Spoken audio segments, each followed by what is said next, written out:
So the poll has spoken, and Khepri was chosen for the next release history episode. I saw a lot of Nox votes too though, so if you do want to see Nox next time, be sure to cast your vote in future polls on the community tab. And if you have any other suggestions or just want to chat in general with me and other Smite fans, hop into our Discord server linked down below. We have in-house custom games, looking for group channels if you're looking for Smite teammates, and just general Smite talk and chat about stuff. So if you're not in already, I don't know what you're doing with your life. But without further ado, release Khepri. So everyone's favourite Hugbug was released on August 4th, 2015 as one of Season 2's Guardian offerings. He's had no major rework since his release, but his numbers and some of the effects on his abilities have been tweaked, added to, or removed entirely throughout his over 4-year history within Smite. So the passive and the 1 haven't been changed too much since release. The passive was slightly stronger, giving a larger health shield per tick at 3% compared to 2%.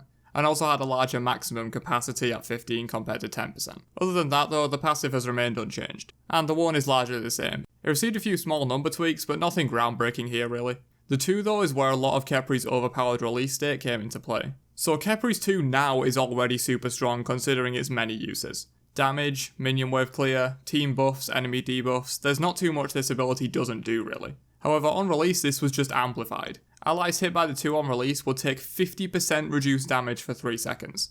That's on the same level as a chat casting his ultimate, except this ability can affect multiple people on your team and also had a 10-second cooldown on release. So by the time the actual effects wore off, it's only 7 seconds, or more like 5 seconds with some CDR in your build until you can reapply that effect to your teammates again. That was just completely nuts. Also, casting this on your own minion wave as well as the enemy minion wave created a 75% damage disparity just from this one ability, because enemy minions were taking 25% more damage and yours were taking 50% less. It made laning against Khepri at release near impossible. Only specific duo lane comps tailored towards beating Khepri with strong wave clear could even compete. Even pairing Khepri with a low clear ADC like Artemis for example was still viable because of the insane wave clear provided by this ability. So the weird thing about Khepri's release is that most of his kit wasn't even that overpowered, hence the 3 being actually weaker at launch than it is now after some balance changes. The root time was increased and the damage was also bumped up a little bit. Honestly, what broke Khepri at release was simply his 2 and his ultimate. So without further ado, let's cover that release date ultimate. So let's do a quick comparison to modern day Khepri ultimate here. Revive health, 60% at release, 45% now. Movement speed, cleanse and slow immunity are all the same on both. Cooldown, 90 seconds at release versus 110 seconds now. Power increase, 25 at release, nothing now, yet they removed that aspect entirely. Oh, and executed teammates, still revived at release. Yeah, that was added in later on, so the only hard counter to this ability simply didn't exist back then. Also, the crazy thing was that back in Season 2, Hi-Rez hadn't really gotten on the train of increased ultimate cooldowns yet. Nowadays, if you have an incredibly strong ultimate, the go-to is to just nerf it from 90 seconds up to 100 or 110 seconds. But back then, almost every ultimate in the game was just locked to a 90 seconds and that was just how it was, and Khepri's release ultimate was no exception to this. And once the ally did revive, they'd be on 60% health and you could give them 50% damage mitigation, making them pretty much immortal where they should have really died. Doing this on a carry that was out of position with release Khepri was literally game winning, it was completely insane. But with his release date covered, let's move on and talk a bit about the various nerfs Khepri has needed throughout his lifetime to bring him back into balance. So other than a few hotfixes to fix some bugs with Khepri, his first major patch was 2 weeks after his release on August 18th, 2015. This took down his passive to what it is today, reducing the health shield per tick by 1% from 3 down to 2, and obviously reducing the maximum health capacity as well from 15 down to 10. The base damage was nerfed on the 1 a little bit, 320 is quite high for a Guardian, so this kind of made sense. And then they also reduced the Rising Dawn damage mitigation on allies from 50% to 40% at max rank, they just reduced it by 10% across the board. Obviously this ability definitely needed nerfs, but this was not enough. In general, this nerf patch was not enough, and obviously they're not going to completely tank him straight after release, but it was a good start. Another 2 weeks later in the very next patch, Rising Dawn got an increase to its mana cost from 40 flat to 50 up to 70.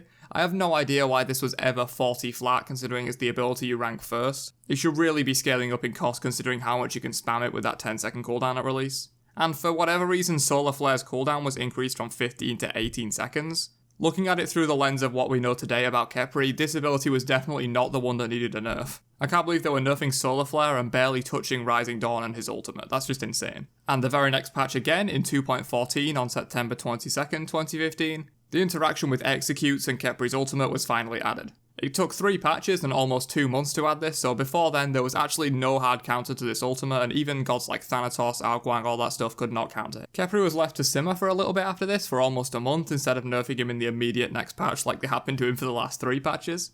They increased the cooldown on his 2 from 10 to 12 seconds, still not enough, but the fact that this was 10 seconds was absolutely crazy, so it was a good nerf of course. And then reducing the revived health from 40 up to 60% to 25 up to 45%, which is where it still sits today. This was obviously majorly needed. At rank 1, reviving someone at 40% health was completely nuts, and then of course once you get to late game once his ability fully ranked, 60% health revive is just completely crazy. That's like at least 1200 health even on a squishy, and if you're somehow reviving a tank with this ability, you're probably getting them to over 2000 health. It was completely ridiculous. So on December 1st, 2015, in patch 2.19, another round of major nerfs hit Khepri.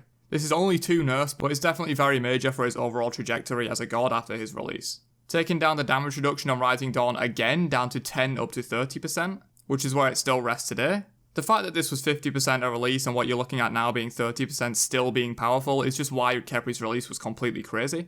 Speaking of, his ultimate no longer provided power to the teammate, because I don't even know why it provided power in the first place, to be honest. It's supposed to be this very defensive sort of assist your team kind of ability, and for some reason it gives them extra damage. That didn't really make any sense to me in the first place. And obviously it's just a big nerf to the ability anyway. Not giving allies extra power means they're less likely to be able to score kills while they're basically invincible, because they can't be killed without reviving, so they may as well be invincible, and not having extra power in that state is obviously a big nerf. So some small nerfs came to Khepri as well throughout most of Season 3, but nothing too major. The next big patch that affected Khepri was patch 4.1 on February 11th, 2017. This increased the base damage on Solar Flare a little bit, which kind of makes sense. These buffs and nerfs are really meant to kind of equalise his abilities, because at release it felt like his 2 and his ultimate were completely broken and the rest of his kit seemed subpower in comparison. So they buffed the rest of his kit, nerfed the 2 and the ultimate so that his abilities all feel on a similar power level. Obviously you can't get all of a god's abilities on the same power level because then it'd be boring, but they were bringing them more into line. And then of course increasing that ultimate cooldown from the standard 90 seconds to 110. This was obviously needed. All of the ultimates that are this powerful need to have an increased cooldown, I think. Instead of just having an ultimate that's pretty generic and boring on a 90-second cooldown, I like the fact that they go for these more really powerful and flashy ultimates, but put them on a little bit of a higher cooldown to balance it out. So from this point onwards, Khepri has pretty much just been receiving small buffs, mostly to his 3 and his 1. And this has been going on for pretty much the last 2 seasons really. Season 5 and obviously the part of Season 6 that we've experienced so far, he's been receiving small damage buffs, cooldown decreases, things like that, mostly to Solar Flare. But they've also been buffing his 2 slightly because they did majorly nerf that because of how ridiculously powerful it was on release. But that's pretty much it for Khepri's entire history and of course his incredibly overpowered release. Arguably one of the most broken releases of all time. If you watched to the end then I'm sure you enjoyed it, so drop a like before you leave if you want to help out the channel. And I'll catch you guys in another video later on. Have a great day and peace out you nerds.